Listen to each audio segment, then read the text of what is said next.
Late into the night at the Hunters Association headquarters, a familiar sight persisted.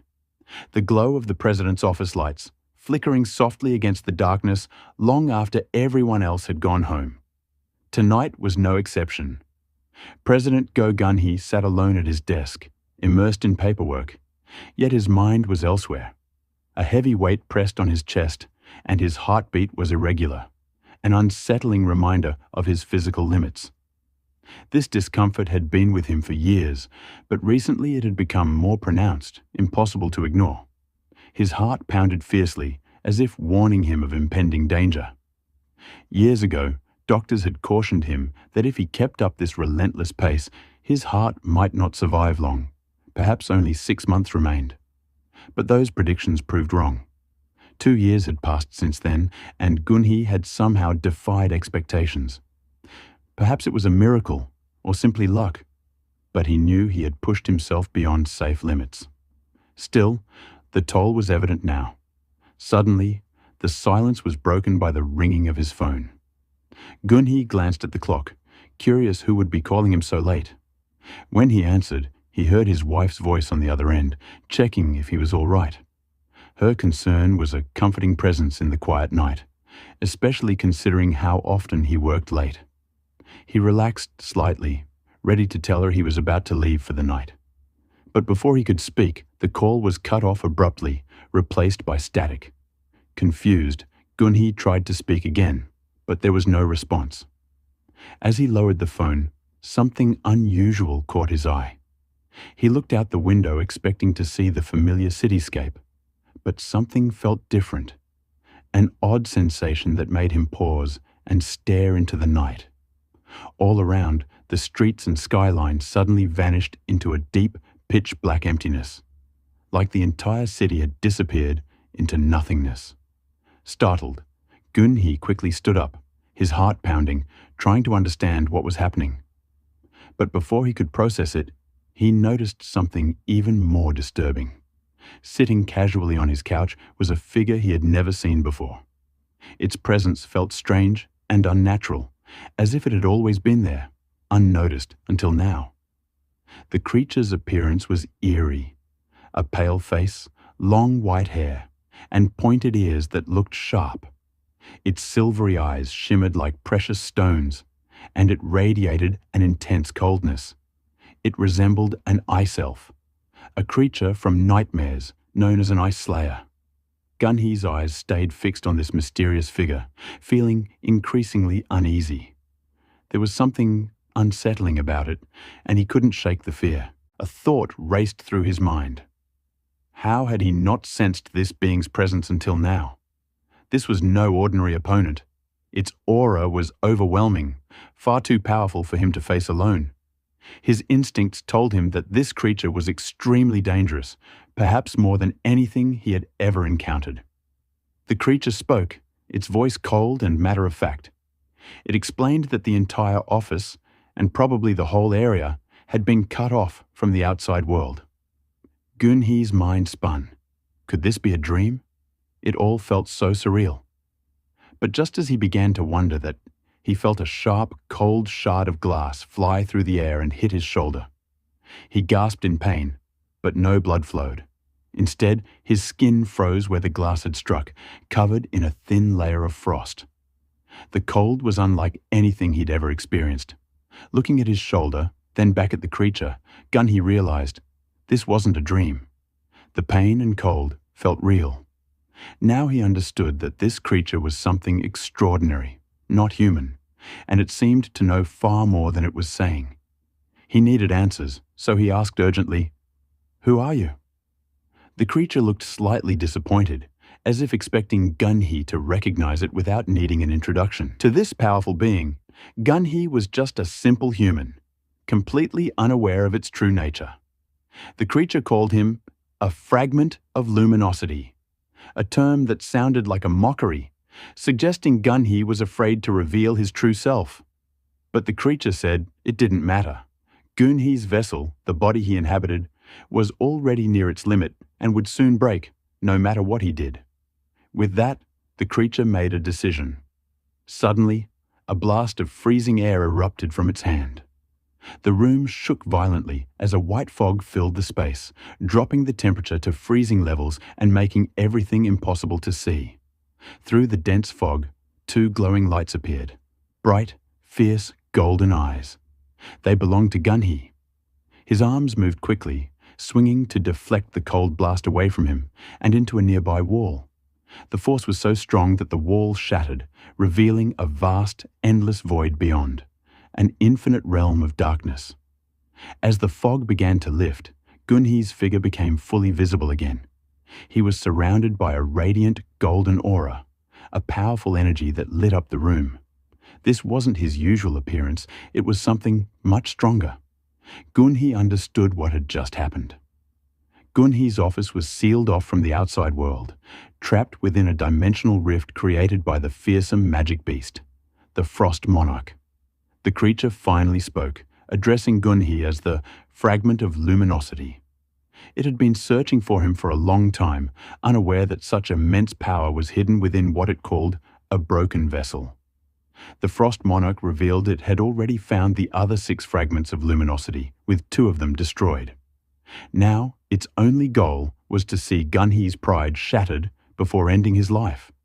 But Gunhee refused to surrender. His roar of defiance echoed loudly, daring the Frost Monarch to try and defeat him. The creature, however, found this amusing, almost mocking. It couldn't believe that Gunhee, a being merely borrowing a human body, would have the audacity to challenge it. Confident that it had fully conquered its own vessel, the Frost Monarch felt certain of its superiority, even questioning whether Gunhee could land a single attack. Crossing its arms, the Frost Monarch summoned a massive wall of ice that screeched and surged forward with deadly force. Reacting quickly, Gunhee narrowly dodged the icy attack, the cold wind whistling past him. With clenched fists, he swung with all his might, smashing through the icy barrier. The wall shattered into countless shards that scattered across the room. Without hesitation, Gunhee threw a powerful punch at the Frost Monarch, but the creature was too fast. It dodged with ease and countered by forming a sharp spear of ice that sliced across Gunhee's shoulder, leaving a deep wound. Overconfident after the attack, the Frost Monarch lowered its guard for a brief moment. Seizing the chance, Gunhee charged forward to strike again. But the creature was swift, and their forces collided in a violent burst of heat and cold energy. The explosion shook the room violently, sending shockwaves through the air. The deafening clash echoed throughout the enclosed space. As the fight continued, Gunhee's movements slowed.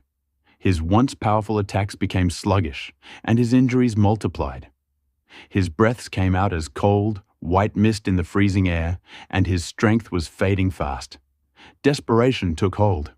With what little energy remained, Gunhee lunged again, fists clenched, aiming for a final blow. But the Frost Monarch easily blocked the attack, stopping him in his tracks. In that moment, Gunhee had a realization. His power was draining away, and his body, the vessel holding his strength, was nearing its limit. The monarch stood tall, unscathed, and looked at Gunhee with a cold, pitying gaze, knowing full well that Gunhee was reaching his breaking point. Suddenly, the Frost Monarch vanished. Gunhee barely had time to react before it reappeared right in front of him, moving at lightning speed. Before he could do anything, a sharp spear of ice pierced through his chest and emerged from his back. Searing pain exploded through him, and blood filled his mouth. Gunhee coughed violently as his strength rapidly ebbed away. The Frost Monarch loomed over him, its cruel grin spreading across its face. It silently mocked him, pondering how long it would take for Gunhee to find a new vessel. Perhaps a year, maybe 2. But that was of little consequence now. Its forces had already gathered, ready to bring destruction to the world. The Frost Monarch's cold gaze lingered on Gunhee's futile attempts to protect this world, dismissing them as foolish.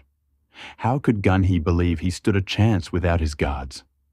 Despite the pain and blood spilling from his mouth, Gunhee laughed.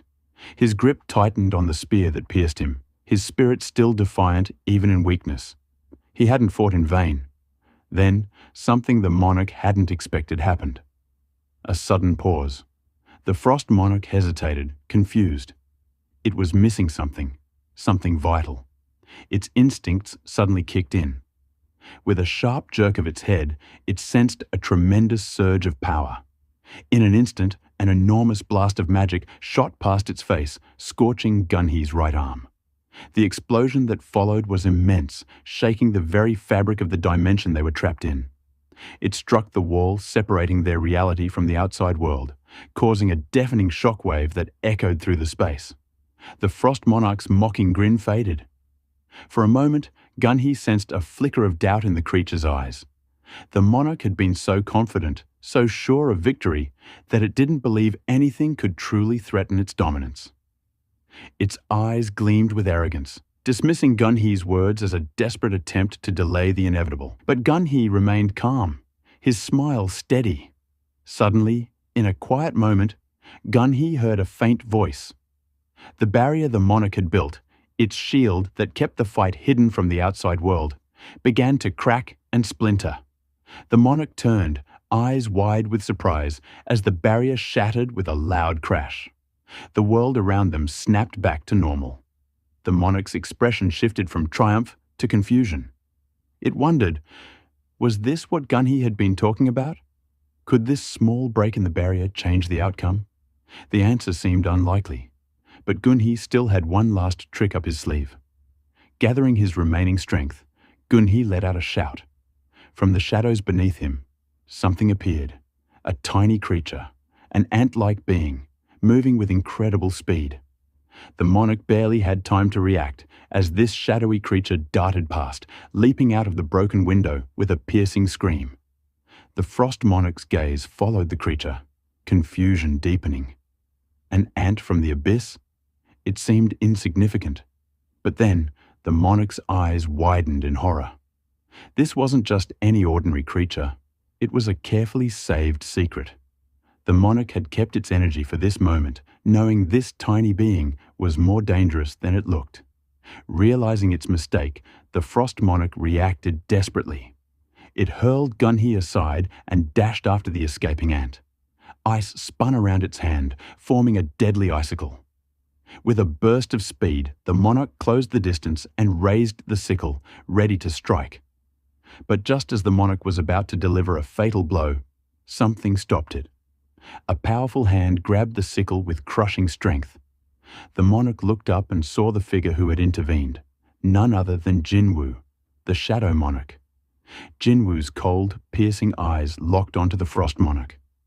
With incredible strength, he tightened his grip around the creature's throat and wrist, causing bones to crack and the monarch to cry out in pain. Even as it weakened, the monarch was sharp and calculating. It could feel the shadows lurking behind Jinwoo, an army ready to strike. The monarch wondered, why hadn't Jinwoo revealed his full power earlier? Why had he hidden such overwhelming strength? As Jinwoo held the monarch tight, memories flooded back. He remembered an encounter with a creature similar to an ice elf, an entity that had failed to be freed from the cycle of the world. The Frost Monarch, desperate and angry, gathered cold energy in its mouth. It unleashed a blast of freezing air, narrowly missing Jinwoo, who quickly moved back to avoid it. Jinwoo sensed that this monarch was a powerful magic user. Without hesitation, he summoned his twin dagger blades, the demon monarch's weapons, and swung with precision. His strike shattered the ice wall the monarch had conjured, turning it into shards that scattered across the room. But then, unexpectedly, the Frost Monarch suggested something surprising. It wanted to stop fighting. It realized that risking everything in a deathmatch wasn't worth it. This sudden change caught Jinwoo off guard, making him question what the monarch's true intentions were. In that moment of clarity, Jinwoo understood something crucial. The mention of a human, the ant Gunhee had secretly placed on President Gunhee, meant something important. That tiny shadow soldier was protecting the chairman. A realization dawned on Jinwoo. The ant was more than just a scout or a soldier. It was a key piece in this battle. Jinwoo looked at President Gunhee, who was unconscious and covered in blood. It was clear the president was barely alive, which made Jinwoo feel a strong sense of urgency. He knew he had to act fast to save him. Seeing Jinwoo realize how serious the situation was, the Frost Monarch coldly created a huge, deadly ice spear and launched it straight at President Go. Jinwoo had to decide, keep fighting or try to save the president. Jinwoo immediately activated a powerful skill called Ruler's Authority, trying to stop the ice spear. But unexpectedly, the monarch's magic resisted his skill. Its power was too great. Frustrated but determined, Jinwoo sprinted toward the president, moving so quickly that the air trembled around him. The ice spear was getting closer, but Jinwoo reached President Go just in time. He swung his hand and struck the spear in mid-air, making it veer off course and miss the president. Though Jinwoo saved the chairman from immediate danger, he was furious at the Frost Monarch's cruelty and deception. Before Jinwoo could strike back, the Frost Monarch quickly opened a portal, like a swirling gateway, and dashed toward it to escape. Filled with rage, Jinwoo drew his dagger, Basa's dagger, and threw it with perfect aim. The dagger pierced the monarch's shoulder, causing it to roar in pain and fury. It was a small wound, but a huge insult to its pride. Despite the pain, the Frost Monarch was furious. It vowed to come back when Jinwoo's shadows were ready to fight again.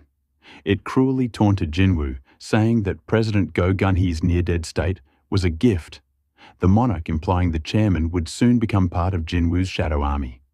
Finally, the monarch disappeared through the shrinking portal, leaving Jinwoo behind, unable to give chase. The portal closed, sealing the monarch's retreat. Jinwoo watched the fading portal, feeling frustrated. The powerful barrier that protected the office had dulled his senses, so he couldn't detect the attack early. He cursed the situation, but knew he couldn't do anything now. He turned his attention to President Go Gunhee. The chairman was lying motionless in a pool of blood, weak and badly injured. His injuries were so severe that normal healing methods wouldn't work. Jinwoo called for one of his trusted soldiers, Baru, the Ant General, who flew quickly to help. Baru poured all his magic into healing the president, but unfortunately, the injuries were too grave. The president's face remained pale, and his life was slipping away. Jinwoo thought about using a special healing elixir called the Holy Water of Life, which could cure even the most serious wounds. He retrieved it from his inventory, ready to save him. Just as Jinwoo was about to use the elixir, President Go Gunhee's hand reached out weakly, stopping him. The president, with great effort, opened his eyes and looked at Jinwoo with gratitude and acceptance. He knew his time was almost up.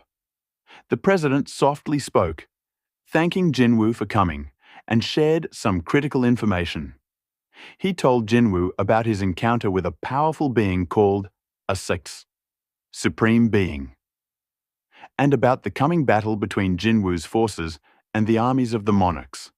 He believed these words were important for Jinwoo to know, as the fight ahead would be even more dangerous. President Go Gunhee's life was slipping away. Blood filled his mouth, and his body was barely able to stay alive. Jinwoo, feeling emotional, called out desperately, knowing deep down that time was almost up. Despite his weakness, President Go managed to speak. He was grateful that Jinwoo was there. His voice was weak but peaceful. He explained something very important. The gates in the dungeons weren't just for enemies. They were actually a way to protect humanity. Each word was hard to say, and he coughed painfully. President Go gave Jinwoo a warning. Someday, Jinwoo might face a critical choice: whose side to support. With his last strength, he held Jinwoo's hand and begged him to stay on the side of humans, no matter what. He shared his feelings, how he always wanted to fight alongside the young hunters and protect the world, but was too old now. Still, he had no regrets. Meeting Jinwoo had been a comfort for him. His heart had kept beating for longer than expected, just so he could meet Jinwoo. As he took his last breaths, President Go looked at Jinwoo with gratitude, feeling at peace. His hand slipped away, hitting the floor with a soft sound. There was nothing left to say. Jinwoo stood silently, deeply moved. Outside the window, rain started falling steadily, creating a somber mood. The quiet room was heavy with grief. News headlines flashed across TVs. Hunter Jonas from Brazil was found dead in a river, and President Go Gunhee was stabbed in the heart. These were two of the world's greatest hunters, and their deaths shocked everyone. People wondered, if hunters protect humans, who would protect the hunters? The world faced a new, even greater threat. As everyone mourned at President Go's funeral, rain kept pouring, matching everyone's sadness. Jinwoo watched silently, lost in thought. Nearby, Woo Jimchul looked exhausted and disheveled, overwhelmed by the loss. He remembered talking to the chairman just recently, and now he couldn't believe he was gone. Jimchul was in shock, feeling like he was in a horrible dream. Jinwoo, despite his power, couldn't save the chairman. His heart burned with anger. He vowed to find and punish the one responsible. After the funeral, Jinwoo made an important decision. He asked Jimchul to gather the reporters. It was a step toward revealing what had happened and possibly planning the next move against the new, dangerous threats facing humanity. The news of the chairman's death had already spread, and the press conference room was packed with reporters eager for answers. Despite the limited space, the room buzzed with loud, chaotic chatter. As Jinwoo stepped in, the noise gradually subsided and everyone's gaze fixed on him. His presence commanded silence and attention. Jinwoo addressed the crowd, delivering grave news. A colony of highly intelligent monsters was targeting the world's strongest hunters. These creatures were unlike any they had encountered before, far more powerful, strategic, and indifferent to traditional combat. They employed clever tactics, such as casting powerful magic to trap their victims in confined spaces, leaving them vulnerable. A reporter's voice broke through the silence, asking if the monster responsible for Chairman Go's death was part of this colony. Without hesitation, Jinwoo confirmed the link. He warned everyone to stay close with trusted allies, emphasizing the importance of surrounding oneself with dependable companions in such perilous times. His thoughts then turned inward. The creature that had killed Go Gunhee called itself the Monarch of the Frost, a title signifying immense power. Jinwoo reflected that monarchs, including this one, the Monarch of the Beginning, and even himself, the Monarch of Shadows, were beyond the strength of the strongest hunters. They were forces no ordinary person could face alone. Jinwoo concluded his message with a firm promise. For those feeling helpless or vulnerable, he would offer protection through the Korean Hunters Association. The Battle of the Monarchs had only just begun, and its outcome would determine the future of the world.